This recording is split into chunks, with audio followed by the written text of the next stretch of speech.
দেখতে দে, এদিকে দে, মুখটা ফুলে গেছে দেখছো কেমন। এখন নিয়ে আসতে হবে গঙ্গার জলে। কতগুলো পায়ের ছাপ রয়েছে, এই পায়ের ছাপগুলো কিসের? দেখো ওপর থেকে নেমেছে কিছু একটা। দেখো দুরকম ওষুধ খাইয়ে দিয়েছি, এই দিকের একটা গাছও নেই, সব উঠে চলে গেছে।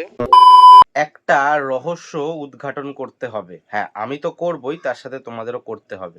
কি তারাও তোমাদের বলছি। উত্তেজনা ভরা দিন, সবার সাথে ভাগ করে মেসেজ দিল মোবাইল, জীবন চলছে রঙিন পথে। কুণালের লাইফ দেখো এত স্টাইল, ইউটিউবে লাইভ লগিং এর ফাইল। এই যে আমার সিমেন্ট গ্লাস ট্যাঙ্ক, এটার কাঁচে ঠিক করে লক্ষ্য করলে দেখতে পারবে কতগুলো পায়ের ছাপ রয়েছে। এই পায়ের ছাপগুলো কিসের? দেখো ওপর থেকে নেমেছে কিছু একটা, এখান থেকে একটা, মানে এই যে এদিকে একটা পা, এদিকে একটা পা দিয়েছে, তারপরে ঠিক দূরে এই দেখো এই একটা পা দিয়েছে, আর এইখানে একটা পা দিয়েছে একদম স্পষ্ট, আর এখানে একটা পা দিয়েছে, আর একটা পা মানে এখানে দিয়েছে। এইবার বিড়াল হবে না, কারণ এইখান থেকে নেমেছে, কারণ আঙুলের ছাপগুলো একদম এই যে নিচে রয়েছে, তার মানে নেমেছে ওপর থেকে।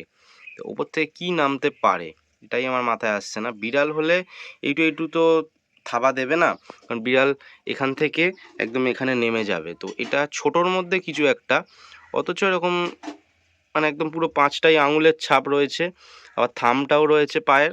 তো কী নামতে পারে এখান থেকে, এটাই আমার মাথায় আসছে না। তো এখন রাত্রিবেলায় কি চলাফেরা করে বিশ্বাস, মাও এসছে আবার এটা উদ্ঘাটন করতে। কিছু জানো? গোসাপ টাপগুলো হবে হয়তো। হ্যাঁ, গোসাপের পা এরম থাম হয় নাকি? নখ হয়, নখ হয়। মানুষের কুকুরও হতে পারে, এসে হয়তো খাবা দিয়েছে। বেজি নাকি? বেজি হয় যে বেজি? বেজির তো ওরকম না, বেজির তো ছড়ানো ছড়ানো। না না, বেজিরও এরকম ছোট ছোটই পা হয়। একটা দুটো তিনটে চারটে, এদিকেও চারটে। কোথায় চারটে? এই তো। ও আবার এদিক দিয়েও নেমেছে। হ্যাঁ, মিয়ার কাছে ও এদিকটা দেখতেই পাইনি, এই দিকেও আছে, এই যে আমাকে দেখা যাচ্ছে। তো এই যে এইখানে আছে। বিড়াল তো হারগিস না, বিড়াল এইটুকুনি জায়গা কেন, এর থেকে ডবল জায়গা হলেও জাম্প মেরে উঠে যাবে, আবার নেমেও যাবে। একদম ছোট ছোট পা, আর একদম ওরকম কাছে কাছে দিয়ে দিয়ে নেমেছে, মানে দু তিনবার এরকম কাঁচের মধ্যে পা দিয়ে নেমেছে। তো কি আমার তো মাথায় আসছে না। রাত্রিবেলাতে হয়েছে, ছুঁচো ইঁদুর তো না, ছুঁচো ইঁদুর হলে তো বোঝা যেত। বেজি নাকি আমি বুঝতে পারছি না, তোমরা বুঝলে অবশ্যই জানিও। আজকে হচ্ছে আমাদের মাঠ পরিষ্কার, কিন্তু কেন হচ্ছে সেটা তোমাদের পরে বলছি। তার আগে বলি, পুরো সর্বনাশ করে দিয়েছে এই জেসিবিটা। কেন? কিছুদিন আগে আমরা বসিয়েছিলাম গাছ, অনেকগুলো গাছ বসিয়েছিলাম একদম সাইডে, এসে দেখতে পারলাম অর্ধেক গাছ তুলে ফেলে দিয়েছে জেসিবিতে। তার মধ্যে একটা বড় জারুল গাছও আছে। এই গাছগুলো যে দেখতে পাচ্ছ, এই গাছগুলোকে বলে লম্বু গাছ। এই লম্বু গাছ 20 থেকে 25খানা মতন বসিয়েছিলাম, মাত্র 10টা রয়েছে, আর এদিকে একটা গাছও নেই। আর এই যে দূরে একটা গাছ দেখতে পাচ্ছ, এটা জারুল গাছ, এটারও একটা তুলে ফেলে দিয়েছে। তুলে ফেলে দিয়েছে বলতে জেসিবি দিয়ে পুরো নিয়ে গেছে, পুরো উবড়ে চলে গেছে, তার নামও নিশান নেই। মাঠটা বেশ পরিষ্কার হয়েছে, বেশ ভালো লাগছে, কিন্তু গাছগুলো নষ্ট হয়ে গেল। হ্যাঁ, এই যে জারুল গাছটা দেখতে পাচ্ছ, এই জারুল গাছ ঠিক এই পাশে একটা ছিল, জারুল গাছটা নেই। এইবার বলি কেন মাঠ পরিষ্কার হচ্ছে। 26 তারিখ আমাদের মাঠে একটা বড় পিকনিক আছে, 600 জনের পিকনিক। একটা বড় কারখানা বা কোম্পানির, কোন কোম্পানি বা কারখানা সেটা বললাম না, আমাদের মাঠে হবে পিকনিক। তো তার জন্যই মাঠ পরিষ্কার হচ্ছে। মাঠের পাশে আবার কিছু গাছ লাগানোর ইচ্ছা আছে, এই পিকনিকটা হয়ে যাওয়ার পর আবার কিছু গাছ লাগাবো, সেই ভিডিওটাও তোমরা দেখতে পাবে। তো আমার সাথে থেকো অবশ্যই। টাকা দাদা দাদা টাকা, তুই ওদিকে কেউ যাচ্ছিস? দাঁড়া দাঁড়া দাঁড়া দাঁড়া, দেখতে দে, দেখতে দে, দেখতে দে, দেখতে দে, এদিকে দে, মুখটা ফুলে গেছে দেখছো কেমন। দাঁড়া দাঁড়া, এদিকে এদিকে এদিকে এদিকে, দেখছো মুখটা এখন ফুলে গেছে পুরো। অনেকটা বেলা হয়ে গেল, এখন আসলাম ঘরে, এখনো টিফিন খাওয়া হয়নি, এখন টিফিন খেতে বসছি। তার আগে তোমাদের বলি, কুকুরটার যে দেখলে মুখটা ফোলা, আমি ওষুধ খাইয়ে দিয়েছি। একটা দাদার বাড়ির থেকে আমি ওষুধ নিয়ে আসলাম মেন আগে। তার আগে দাদাকে বললাম, দাদা দেখো এরকম মুখটা ফুলে গেছে, তো কী হবে। তো দাদা তো কুকুর বাড়িতে আছে দাদার, আর রাস্তার কুকুরদেরও খাওয়াতো, তো সেই জন্য জানে, দেখেই বললো যে এই ওষুধটা আমার বাড়ি থেকে নিয়ে আয়, নিয়ে আমি বলে দিচ্ছি। প্রথমে তোমাদের ওষুধটা দেখাই, এই দেখো দুরকম ওষুধ খাইয়ে দিয়েছি, আরও একটা একটা করে রয়েছে, এগুলো আবার কালকে বেলাতে খাওয়ানো হবে, তো একদম ঠিকঠাক হয়ে যাবে। সব সময় ওদের টেক কেয়ার করি, কিন্তু শরীর স্বাস্থ্য ওদের যদি খারাপ থাকে, শরীর খারাপ করে, আমি তো সেই ব্যাপারগুলো জানি না। তো যারা জানে আমি তাদের কাছ থেকে সবসময় পরামর্শ নিয়ে সেই কাজটা করি। আর আমি কীভাবে ওষুধ খাওয়াতে হয় জানতাম না, দেখে নিলাম এর পরের বার থেকে যদি ওষুধ খাওয়াতে হয় কুকুরদের তাহলে আমি খাওয়াতে পারবো। যাই হোক, এখন আমি খেয়ে নিই, আমার বহুত জোর খিদে পেয়ে গেছে। এখন বাজে 12:40, টিফিন খাবো এখন, রুটি আর আলু কুমড়োর তরকারি। তার আগে আর একটা কথা বলি, গাছগুলো অত কষ্ট করে বসিয়েছিলাম সারা দিন ধরে অনেকজন মিলে, তো মোটামুটি 10-12টা গাছ উঠে চলে গেছে, তার নামো নিশান নেই।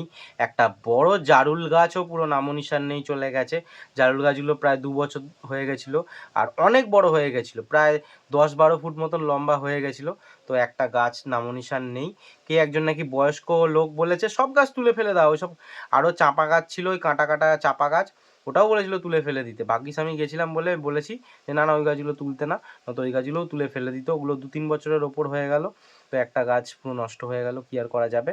তো এবার যারা মানে পরিষ্কার করছিল তারা বলেছে শাল, সেগুন, মেহগিনি আরও অনেক রকমের গাছ দেবে, তো সেই গাছগুলো আবার বসালে তোমাদের তো অবশ্যই দেখাবো। আর আমার বাড়িতে কিছু গাছ রয়েছে এখনও অলরেডি, পিকনিকটা এদের হয়ে যাক 26 তারিখ, তারপরে আমি সব কটা আবার বসিয়ে দেব।